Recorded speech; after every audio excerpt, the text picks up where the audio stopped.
prévenue qu'elle entrerait dans sa maison comme épouse. Et puis ensuite, comme épouse, elle l'a vu vivre au jour le jour faire. Elle faisait ses ablutions avec lui quand elle était couchée et que lui se levait pour prier la nuit. Elle nous rapporte des choses extraordinaires, que quand il se prosternait, il arrivait à toucher ses pieds sans pour autant la repousser. Donc on voit les relations du couple. Regardez comment nous avons reçu beaucoup de ces enseignements et comme on voit des choses extraordinaires. Par exemple, on nous rapporte aussi que le prophète sallallahu alayhi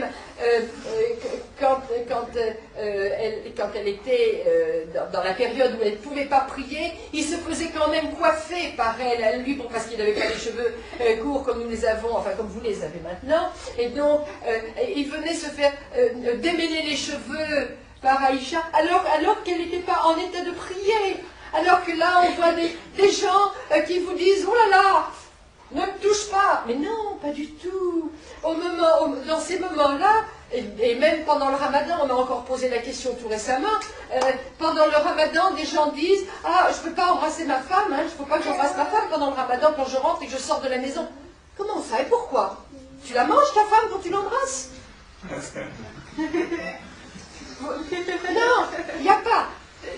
Oui, je comprends que... un bisou, j'ai parlé d'un bisou. J'ai parlé d'un bisou. Femme, un bisou. Hein?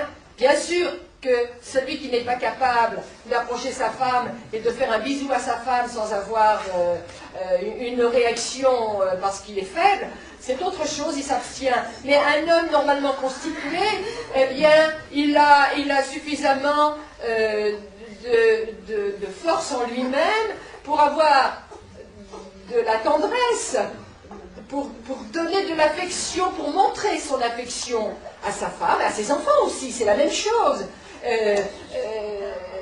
Et donc il lui est permis, et il est même recommandé, ramadan par ramadan, de faire un bisou à sa femme quand on s'en va, d'en faire un autre quand on revient, parce que c'est se montrer justement les liens, c'est ça le rapport. Et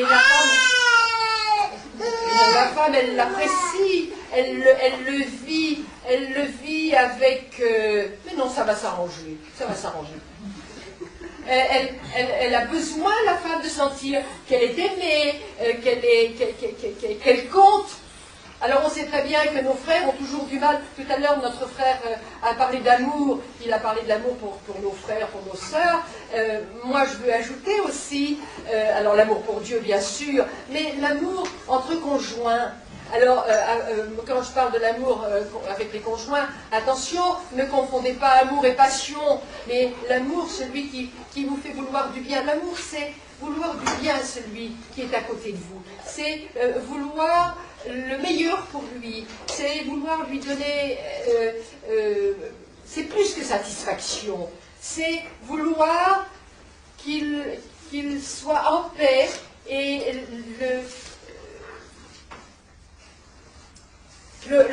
quelque part, vous savez, la femme est une mère, mes frères, que vous le sachiez. La femme, elle est née mère. La femme, elle est née pour aimer, mais aussi pour être aimée. Le prophète sallallahu alayhi wa sallam avait un jour fait la remarque, lorsque la caravane allait un peu vite, de dire aux compagnons qui menaient la caravane, « Hé, doucement, doucement, tu transportes des objets fragiles », en parlant des femmes qui étaient dans les palanquins sur les chameaux. Regardez. Et donc, la même chose, on retrouve ça aussi au moment de l'enterrement de...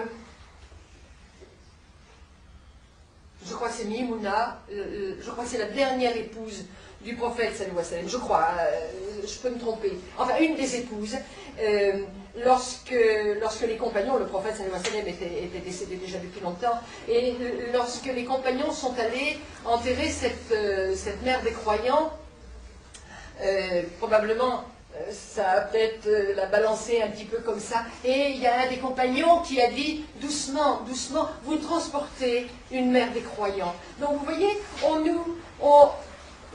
nous dit, on nous montre quelque part que chez la femme, il y a une fragilité, et une fragilité du cœur aussi. une sensibilité, il faut le dire. Et donc, la femme, elle est faite pour être aimée, pour être protégée, et c'est le rôle de l'homme de lui apporter ce soutien.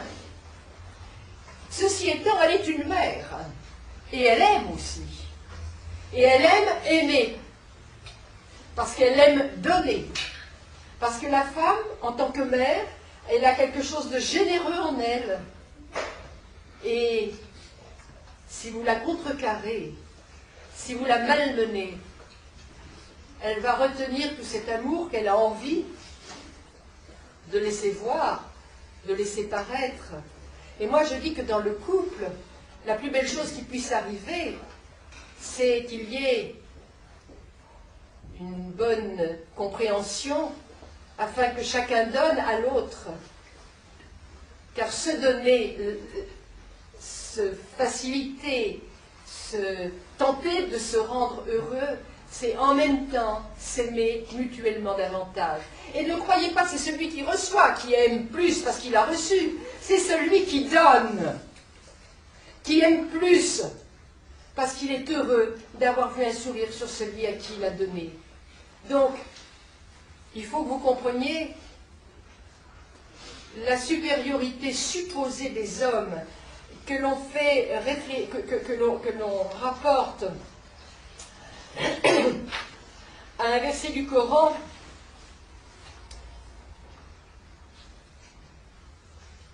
qui est le verset 4, non, la sourate 4, le verset 34,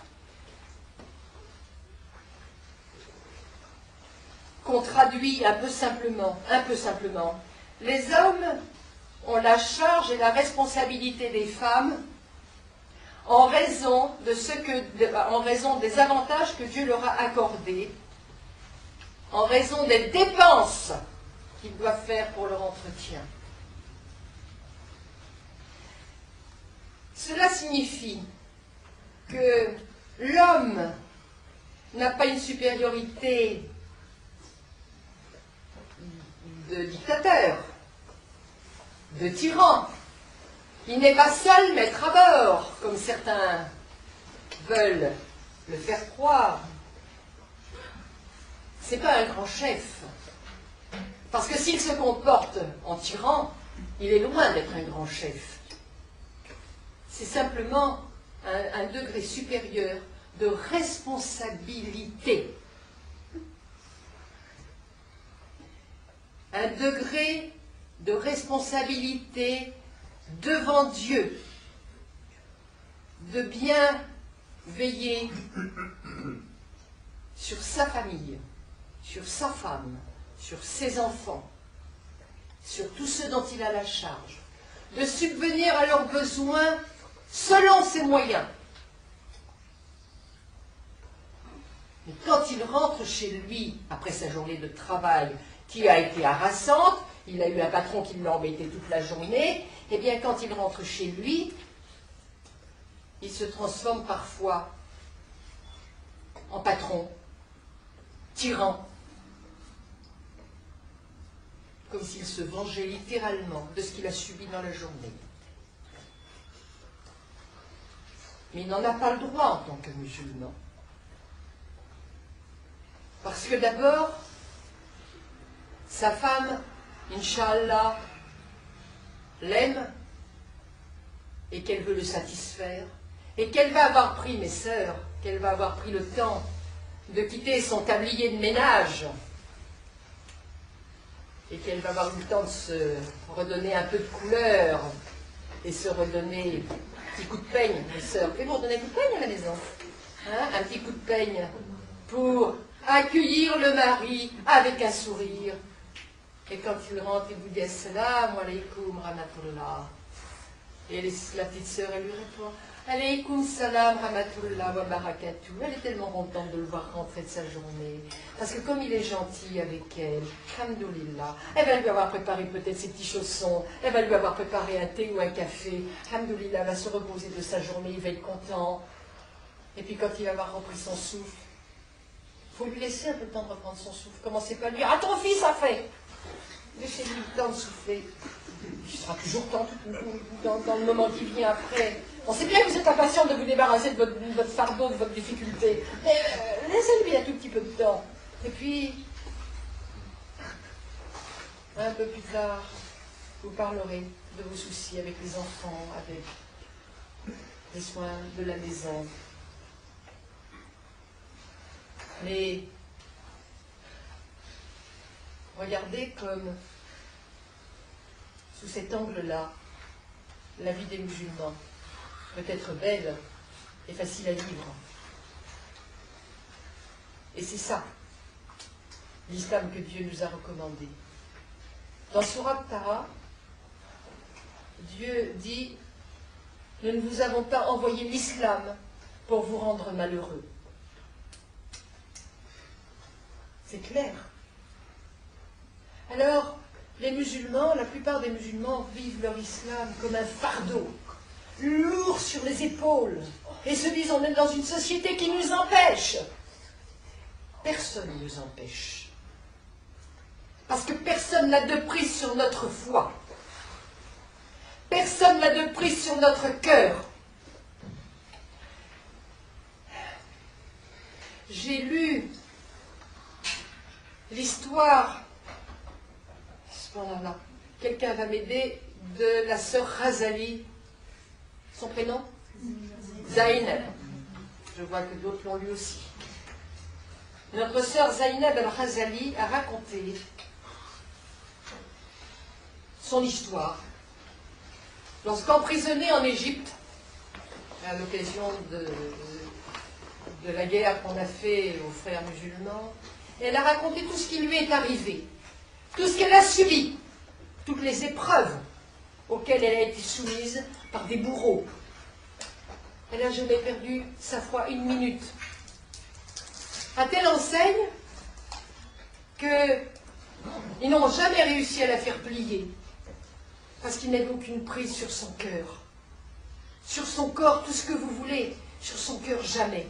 Eh bien, un jour, ces bourreaux ont fait rentrer un ou deux chiens sauvages dans la mini-cellule dans laquelle elle était, et elle entendait les chiens prêts à la manger, et quand on a ouvert les portes de sa cellule, les chiens se sont approchés, l'ont senti, ils ont tourné autour, et c'est tout. Alhamdoulilah.